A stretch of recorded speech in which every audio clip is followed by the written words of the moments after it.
الرحمن الرحیم وَإِذْ يَعِدُكُمْ، اور جب کہ یہ دوسری علت ہے، پہلی علت بیان کر دی کہ اللہ نے تمہیں اچانک نکالا، تمہاری تیاری بھی نہیں تھی اور طبعاً تم تیار نہیں تھے، تو میں نے تمہیں گھر سے لایا، تو انفال بھی میرا حق ہے۔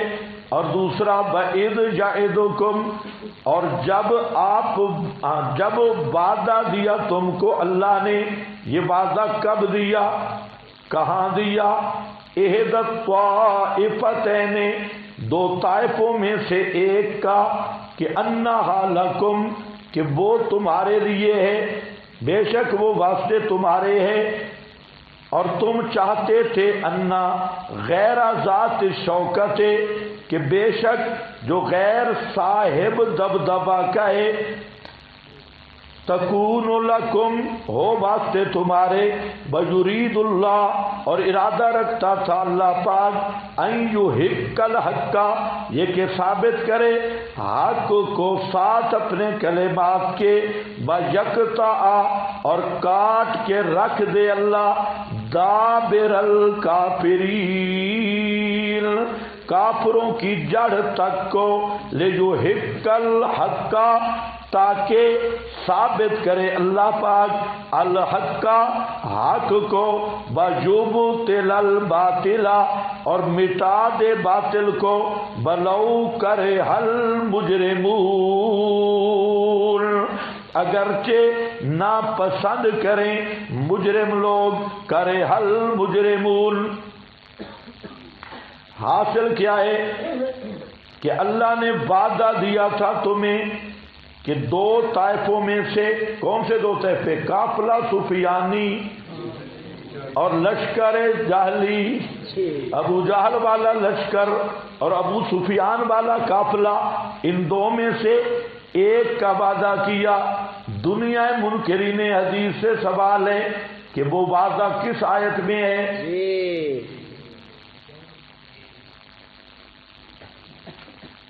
کہاں اللہ نے وعدہ کی؟ 30 پاروں میں نہیں ہے۔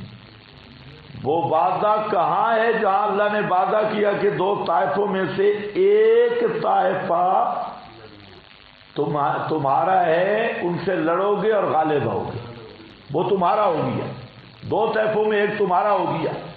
یہ وعدہ کس آیت میں ہے؟ 30 پاروں کے قرآن میں نہیں۔ تو یہ بیع خفی کے ذریعے ہوا تھا۔ یہ وعدہ اللہ نے کیا کیا تھا؟ بیع خفی۔ یہ وہ بیع انزل اللہ علیک الکتاب والحکمہ، یہ بیع خفی کے ذریعے وعدہ ہو۔ ورنہ آپ منکرین حدیث سے پوچھیں کہ وہ کون سی آیت ہے جس میں اللہ نے وعدہ کیا ہے کہ طائفتین میں سے ایک طائفہ پہ تم غالب آؤ گے، وہ کہاں ہے آیت؟ قرآن یہ خبر دے رہا ہے، اذ یعدکم اللہ، جب وعدہ کیا تھا اللہ نے تم سے دو طائفوں میں سے ایک طائفے کا، کس کا؟ کہ انہا لکم، کہ وہ تمہارے لیے ہے۔ تو یہ حکایت ماضی ہے، اللہ نے وعدہ کیا تھا۔ اللہ کا وہ وعدہ کس آیت میں موجود ہے؟ کس کو سمجھ آئے؟ تو جب نہیں ہے تو کہاں اللہ نے وعدہ کیا؟ وہ بیع خفی ہے۔ تو معلوم ہوتا ہے کہ قرآن کے علاوہ بھی کوئی اللہ کا رابطہ تھا، اسی رابطے کا نام کیا ہے؟ بیع خفی۔ ہاں، یہ ہوتی ہے حجت حدیث، اور اس کا ذرا انکار کر کے دکھائیں۔ اذ یعدکم اللہ احد الطائفتین، ہم لاہور میں تھے، پرویز کے شاگرد لاہور میں، اس کی وہاں اردو بازار میں ایک بڑی دکان ہے، تو ہم کتابوں کے لیے گئے، تو خیر وہ جانتا تھا، نیٹ وغیرہ پر سنتا تھا، تو ہم نے پہلے پتہ کرایا، فون کرایا کہ ہم نے کتابیں لینی ہے، تو ہمارا جو ساتھی تھا اس نے اس کو بتا دیا، تو اس نے کہا ٹھیک ہے، بڑا خوش ہوا کہ اس کو لے آؤ۔ تو یہ ہوتے تو بڑے نا، مولویوں کو نہیں بولنے دیتے، یہ بڑے شاطر ہوتے۔ تو ہم گئے ان کے پاس، تو وہ دو چار کٹھے تھے. وہ جو پرویز کا شاگرد تھا خادم بھی تھا اور تھا مولوی بھی تھا. تب پرویز خود بھی مولوی تھا اور بڑا تکڑا مولوی تھا. ایسے عام نہیں یہ جیلم یا یہ غامدی یا یہ تو مولوی نہیں ہے, یہ تو ایسے اردو کے پنساری ہیں. اور پرویز صحیح تکڑا مولوی تھا, عربی اور ان چیزوں پہ اس کو مہارت تھی, تفاسیر پہ, اصول حدیث پہ, اور اس کی بڑی گہری نظر تھی اور حافظہ بھی بڑا تھا. اس کے لیکچر بھی ہیں تو نیٹ پہ بھی موجود ہیں پرویز کے. تھا بڑا بے ایمان. تو وہاں گفتگو ہوئی تو میں نے ایک یہ آیت اس کو کہی کہ میں نے کہا اللہ وعدہ کر رہا ہے احد الطائفتین کا, اور جہاں اللہ نے خبر دی ہے جبکہ وعدہ کیا تمہارے ساتھ اللہ نے دو طائفوں میں سے ایک طائفے کا کہ وہ تمہارے لیے ہے, اور تم چاہ رہے تھے کہ جو غیر دبدبہ والا ہے یعنی قافلہ سفیانی وہ تمہارے لیے ہو, اور اللہ کا ارادہ تھا کہ ثابت کرے حق کو اپنے کلمات تشریعیہ تکوینیہ یا کلمات سے مراد ہے مواعید جو اللہ کے وعدے ہیں. انا لننصر رسلنا والے, اغلبن انا ورسلی والے, اور کافروں کی جڑ کاٹ دے. تو میں نے کہا آپ صرف مجھے بتا دیں کہ یہ وعدہ جس کی اللہ خبر دے رہے ہیں وہ وعدہ کس آیت میں. اسی ایک چیز پہ آدھا گھنٹہ لگا رہا, پسینہ پسینہ ہو گیا. اور یہ کہتے یہی آیت ہے. میں نے کہا یہ آیت ہے, اس میں تو یعدکم اللہ آ رہا ہے, اللہ نے تمہارے ساتھ وعدہ کیا تھا. وہ وعدہ کہاں تمہارے ساتھ کیا تھا؟ اس میں تو خبر دی جا رہی ہے جو ماضی میں وعدہ تھا, وہ وعدہ کہاں ہے؟ آدھا گھنٹہ ادھر ادھر پسینہ پسینہ چوکے چناچے کچھ بھی نہیں کرنا. تو یہ بالکل قرآن میں ان کو پھنسا. حجیت حدیث کے دلیل قرآن ہے. ہاں اقوال نہیں. بابے نے کہا اور ہمارے حضرت فرماتے تھے اور سیوطی نے لکھا اور ملا علی قاری نے لکھا اور سبکی لکھ گیا اور فلانا بزرگ لکھ گیا. تو یہ بچوں کے کھلونے ہیں, یہ دلیل نہیں. دلیل ہمیشہ مسلم بین الفریقین, جو دونوں فریقوں کے درمیان مسلم ماخذ ہے, اس سے دی جاتی ہے. اذ یعدکم اللہ احد الطائفتین انہا لکم, اور تم چاہتے تھے تودونا, تم دوست رکھتے تھے طبعاً, چاہتے تھے طبعاً کہ انا غیر ذات شوکا, شوکا کہتے ہیں کانٹے کو, کانٹے کو, کانٹا سمجھتے ہیں, شوکا کانٹا. اور چونکہ قافلہ سفیانی میں ہتھیار نہیں تھے, مزاحمت اتنی نہیں تھی, اور بالکل آسانی سے بہت بڑا مال تجارت غنیمت تھا, تو فرمایا تمہارا طبعاً ذوق اس طرف تھا, ذات غیر ذات شوکا وہ تمہارے لیے ہو. اور اللہ کا ارادہ تھا کہ حق کو ثابت کرے اور ظاہر کرے عملاً. پہلے حق ثابت ہو چکا ہے برہاناً, اب حق ثابت ہو عملاً بے کلمات ہی, اس کے کلمات کے ساتھ. اور دابرہ, دابر کیا تھا؟ کافراں دے مڈ, اور کافروں کی جڑ 70 صنادید قریش جو بنیادی عمائد تھے کفر کے, ان کو کاٹنا مقصد تھا. یہ دابر, جب یہ ابو جہل جیسی جڑ کٹ گئی, عتبہ شیبہ جیسی جڑ کٹ گئی, اور یہ جتنے صنادید اور ان کی پوری M N A M P A پوری پارلیمنٹ کا رگڑا نکل گیا, تو پوری پارٹی ختم ہو گئی. تو یکتا دابر الکافرین, ان کے سارے ستون بت گر گئے. لے یو ہز الحق لے جو کا حکمت قطع پھر دوسری دفعہ ذکر کیا تاکہ ظاہر کرے ثابت کرے حق کو اور مٹا دے باطل کو. بلو کرے حل مجرمون اگرچہ نہ پسند کریں مکروہ سمجھے المجرمون مجرم لوگ کس کو مکروہ سمجھے احقاق کے حق اور ابطال باطل کو. الرحمن الرحیم اذ یہ اور علت آ رہی ہے تیسری علت الانفال للہ انفال اللہ کے لیے. تیسری دلیل تیسری علت اس کا حاصل یہ ہے تم تو فریادیں کر رہے تھے بدر میں نے تمہاری فریادیں پوری کی میں نے تمہاری مدد کی اور میں نے تمہاری جنگ جتوائی. تو الانفال للہ انفال بھی کس کے حکم پہ تقسیم ہوں گے اللہ کے حکم پہ. یہ تیسری علت ہے اذ تستغیثون ربکم. اوپر ایک دو حاشیہ ہے وہ ذرا دیکھ لو. یہ جو آیت ہے اذ جاعدکم اللہ احد الطائفتین اور ما کاننا ما یساقون الی الموت یہاں پر گفتگو ہوگی کہ تمہارا کہ آیت نمبر 7 پہ بھی حاشیہ ہے.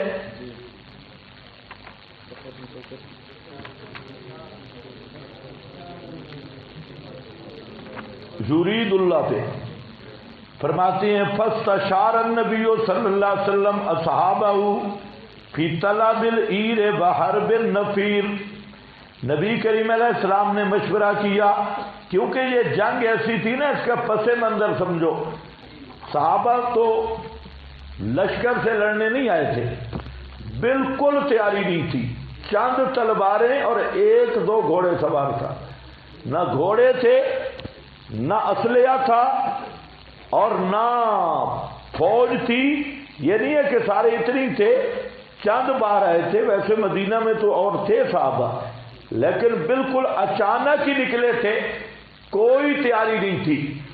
اب جب تیاری بالکل نہ ہو تو پھر تب آدمی سمجھتا ہے کہ جب تیاری نہیں تو کیسے لڑیں گے.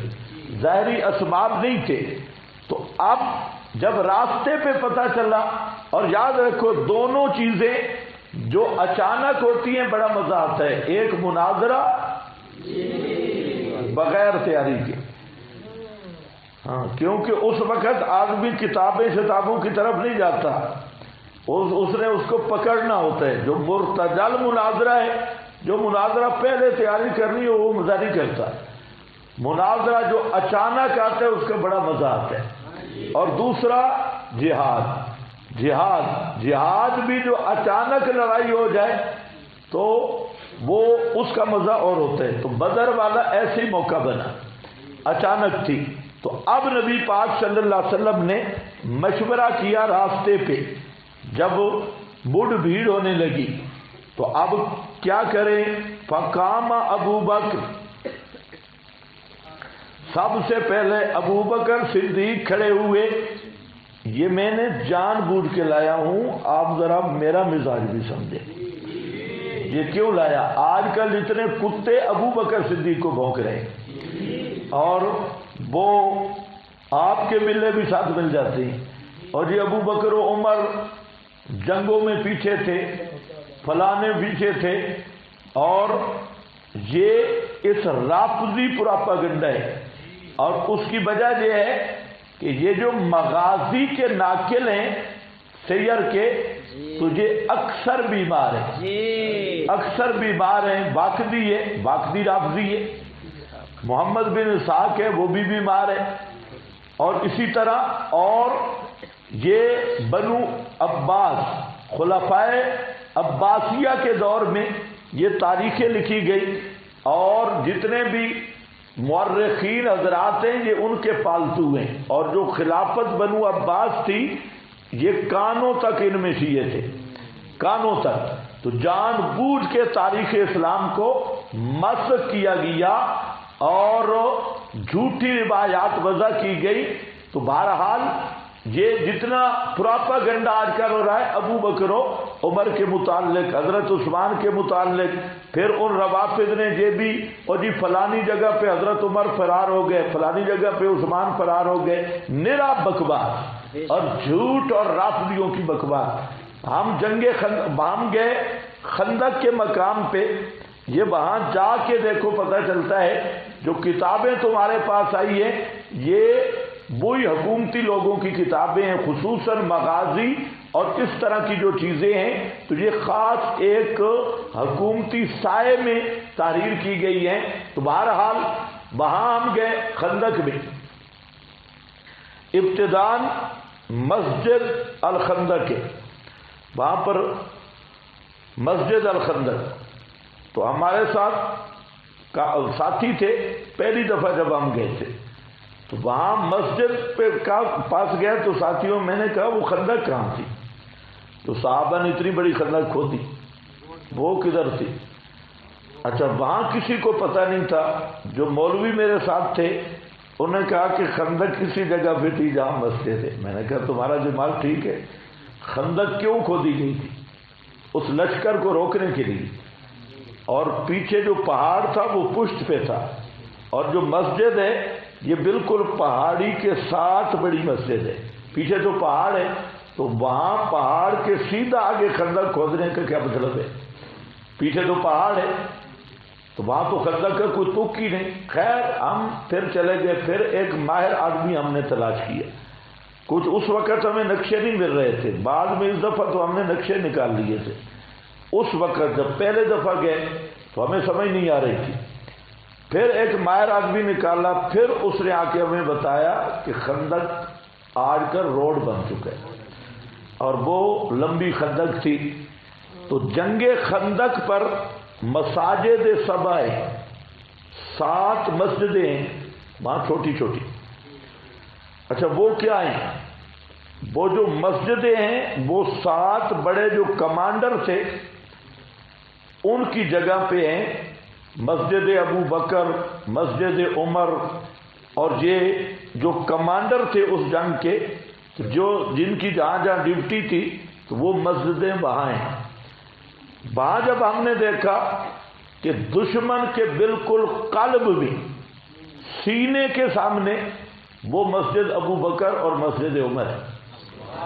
بالکل دشمن سامنے جا، ادھر دشمن ہے اور ادھر ابو بکر و عمر، دونوں کمانڈر بالکل قلب عدو میں. آج بھی وہ نشانیاں وہاں موجود ہیں. اور حضرت علی المرتضیٰ رضی اللہ تعالیٰ عنہ کی مسجد وہ بالکل آخر پہاڑی کے کنارے میں، مسجد علی جب بالکل سائڈ ہے وہاں ہے. تو میں نے کہا دیکھو ہم تو سب صحابہ کا احترام کرتے ہیں اور حضرت علی مجاہدین کے امام ہیں اور ہم سب صحابہ کی عزت، احترام، محبت اپنا ایمان سمجھتے ہیں. اگر ہم بھی رافضیوں والا ذہن یا ناصبیوں والا ذہن بنائیں تو پھر ہم بھی پوچھیں گے کہ وہ مسجد ادھر کونے میں کیوں ہے جہاں دشمن ہے ہی نہیں. تو ابو بکر و عمر کا خیمہ جو ہے وہ بالکل قلب عدو سامنے، اور اس کونے میں نبی پاک صلی اللہ علیہ وسلم وہ مسجد فتح ہے اور اس کونے میں مسجد علی ہے. لیکن دشمن کے مقابل جو کمانڈر ہے وہ ابو بکر و عمر ہے. اسی طرح جہاں بھی موقع آیا احد میں حضرت عمر، پیغمبر کریم جہاں ہیں حضرت عمر وہاں ہیں، ابو بکر وہاں ہیں. ابو سفیان جب للکار رہا تھا اینا ابو بکر اینا عمر، تو اس وقت جواب کس نے دیا تھا؟ حضرت عمر نے دیا تھا. حضرت علی نے جواب نہیں دیا، حضرت عمر کو، آپ نے حضرت عمر کو فرمایا جواب دے، اور کھڑا بھی حضرت عمر ہوا تھا اور ساتھ ابو بکر صدیق. جنگ بدر میں سارے صحابہ پریشان ہوئے. یہ کوئی معمولی جنگ نہیں تھی، ادھر مقابل 3-4 حصے سے بھی زیادہ فوجیں تھی اور مادی قوت، سارا کفر آئی پیغمبر کے خلاف تھا. حضرت علی فرماتے ہم خود ڈر گئے کہ نبی پاک صلی اللہ علیہ وسلم کا باڈی گارڈ کون بنے گا اور سارے کفار کا رخ آپ کی طرف ہونا ہے. تو جب آپ نے اعلان کیا تو جا ابو بکر شاہرا، ابو بکر صدیق آئے تلوار لہراتے ہوئے اور کہا کہ یہ کام میں کروں گا. اس لیے حضرت علی فرماتے ہیں کہ اشجع الناس بعد رسول اللہ ابو بکر. ممبر پہ کھڑے ہو کے حضرت علی نے فرمایا، پہلے پوچھا من اشجع الناس، سب سے بڑا بہادر کون ہے؟ تو صحابہ خاموش ہوئے. کسی نے کہا، شاگرد تھے، کسی نے کہا کہ آپ. فرمایا میں، یہ ٹھیک ہے کہ جو میرے سامنے آیا بچ کے نہیں گیا، لیکن میں پوچھ رہا ہوں من اشجع الناس. پھر حضرت علی خود کہنے لگے ابو بکر. ہاں بھائی توجہ ہے آپ کی.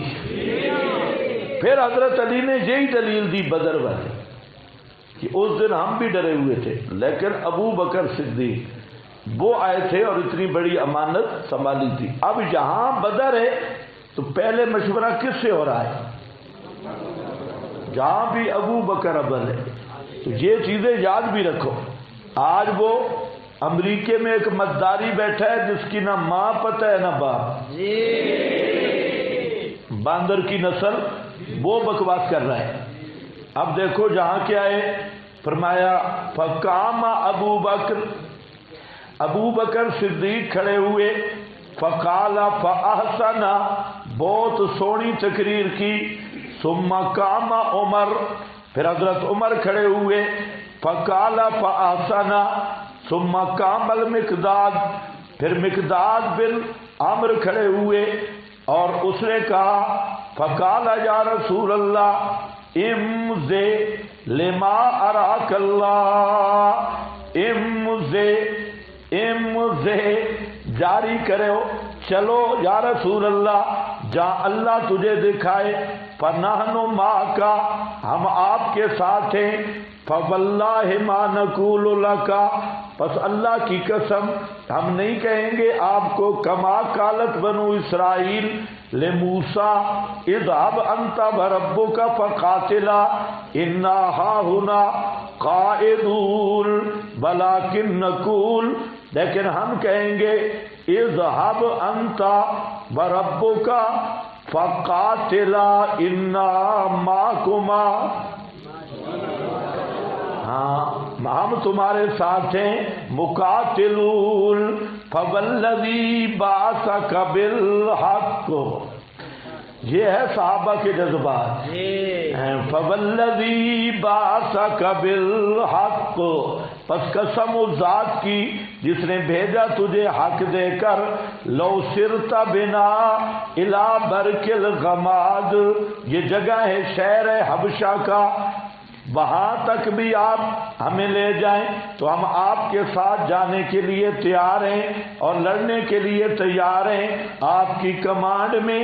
حتیٰ تبلغہ، فقال لہ رسول اللہ صلی اللہ علیہ وسلم خیرن بدعا لہ بخیرن، آپ نے فرمایا جزاک اللہ. ثم قال رسول اللہ صلی اللہ علیہ وسلم، پھر آپ نے فرمایا مجھے مشورہ دو لوگوں. یہ کیا تھا؟ اصل میں مشورہ آپ لینا چاہتے تھے انصار سے، کیونکہ انصار وہ لوگ تھے جو بیعت عقبہ میں بھی تھے، آپ سے بیعت بھی ہوئے، اور انصار ذمہ دار بنے تھے آپ کی نصرت کے اور معاونت کے، اور آپ رہ بھی انصار کے پاس رہے تھے مدینہ میں. تو آپ کا مقصد یہ تھا. پھر آپ نے فرمایا ایھا الناس انما یرید الانصار وذلک انہم عدد الناس وانہم حین بایعوہ بالعقبہ قالوا یا رسول اللہ انا براء من زمامک حتی تصل الی دارنا فَإِذَا مطلب کیا ہے کہ ہم بالکل جانیں قربان کریں گے، آپ کے ساتھ ہیں جس طرح ہم نے بیعت کی ہے، اور نمنعک مما نمنع من ابناءنا ونساءنا، جیسے ہم پر اپنے بیٹوں اور گھر کی حفاظت ضروری ہے، آپ کی حفاظت بھی ضروری ہے۔ فکان رسول اللہ صلی اللہ علیہ وسلم یتخوف اللہ تکون الانصار، کہ انصار کہیں پریشان نہ ہوں، کیونکہ آپ انہی کے پاس مہمان تھے، تو اس لیے پوچھا۔ اس کے بعد آگے چلتے جاؤ، قال لہ سعد بن معاذ، سعد بن معاذ کھڑے ہوئے اور واللہ لک انک تریدنا، کہ یا رسول اللہ آپ ہمارے بارے میں بات کرتے ہیں، یعنی ارادہ رکھتے ہیں۔ قال اجل، فرمایا ہاں۔ قال فإنا قد آمنا بک، ہم آپ کے ساتھ ایمان لائے، وصدقناک، آپ کی تصدیق کی، وشہدنا، اور ہم نے گواہی دی، ان ما جئتنا بہ ھو الحق، آپ جو لائے ہیں ہمارے پاس وہ حق ہے، اور ہم نے دیے اس پر عہود اور مواثیق اپنے، علی السمع والطاعہ، فامضی یا رسول اللہ لما اردت فوالذی بعثک بالحق لو استعرضت بنا ھذا البحر، اگر آپ سمندر میں اشارہ کریں تو لخذنا، ہم سمندر میں بھی گھس جائیں گے۔ سبحان اللہ۔ لخذناہ معک ما تخلف منا رجل واحد، ہم میں سے ایک بھی پیچھے نہیں رہے گا، اور نہ کوئی نہ پسند کرے گا یہ کہ ہمیں ڈال دے اپنے دشمن کے سامنے۔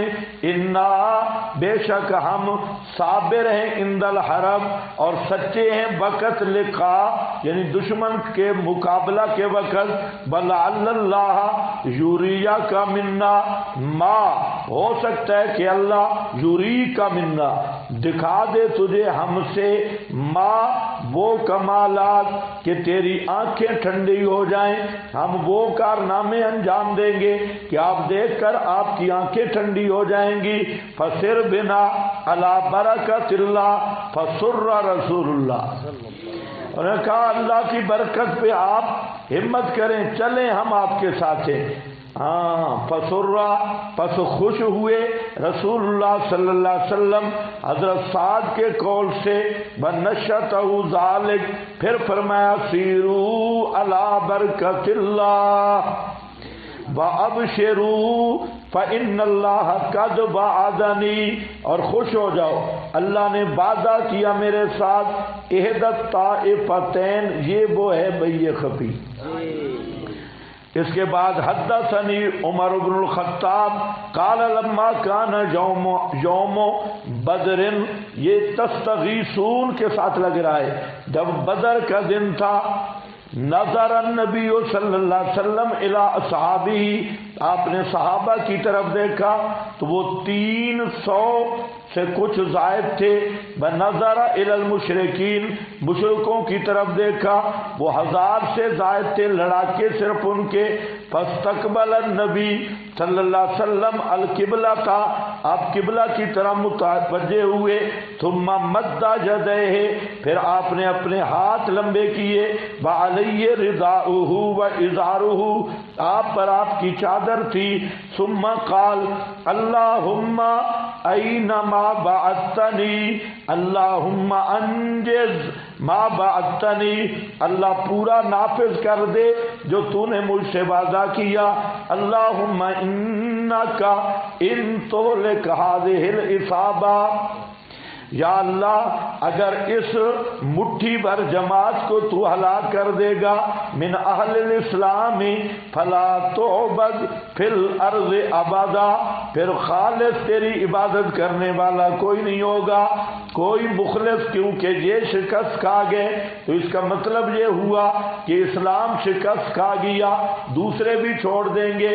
تو اب مباحد کوئی نہیں رہے گا۔ اگر غور کرو تو دعا میں نبی پاک توحید کا وسیلہ پیش کر رہے ہیں، توحید کے ناز پہ دعا ہو رہی ہے کہ کہ یہی پکے ہیں تیری عبادت کرنے والے مخلص، اگر یہ بھی ختم ہو گئے پھر مباعد نہیں رہے گا. فلا تعبد فی الارض ابدا، ابدا پھر خالص تیری عبادت کرنے والا کوئی نہیں ہوگا. قال فما زال یستغیث ربا، آپ رب کو پکارتے رہے اور دعا کرتے رہے حتیٰ کہ آپ کی چادر گر گئی. فأتاہ ابو بکر، ابو بکر صدیق آئے. فأخذ رداءہ، آپ کی چادر کو پکڑا. یہ بھی اللہ کی شان ہے، آپ یوں دعا کرتے کرتے اور زاری کرتے کرتے آپ کی چادر گر گئی. اس کو کہتے ہیں تضرعاً. یہ وہ زاریاں تھیں، چادر گری. حضرت صدیق چونکہ پہرے پہ تھے، انہوں نے چادر اٹھائی اور پھر نبی کریم علیہ السلام کے ساتھ چمٹ گئے. التزمہ من ورائہ، آپ کو چمٹ گئے. ثم قال یا نبی اللہ، پھر کہا اللہ کے نبی یہ بہت کچھ ہو گیا تیرا مناشدہ، تو نے بہت زاریاں کر لی اپنے رب کی. فَإِنَّهُ، پس وہ رب وہ وعدہ ضرور پورا کرے گا. وَأَنزَلَ اللَّهُ، تو اس پر یہ آیت نازل ہوئی اِذْ تَسْتَغِیثُونَ، اس پر یہ آیت ہے اِذْ تَسْتَغِیثُونَ.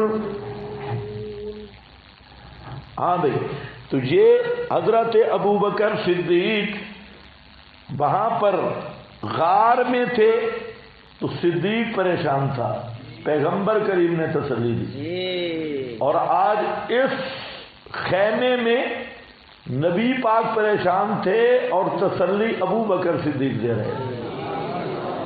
ہاں تو یہ اصل چیز ہے اور سمجھنے والی ہے. وہاں صدیق غم میں تھے جہاں پیغمبر. کبھی صدیق نبی کو تسلیاں دیتا ہے، کبھی نبی صدیق کو تسلیاں دیتا ہے. ہاں یہ ہے وہ تعلق، یہ مسند احمد ہے. اب ذرا دیکھو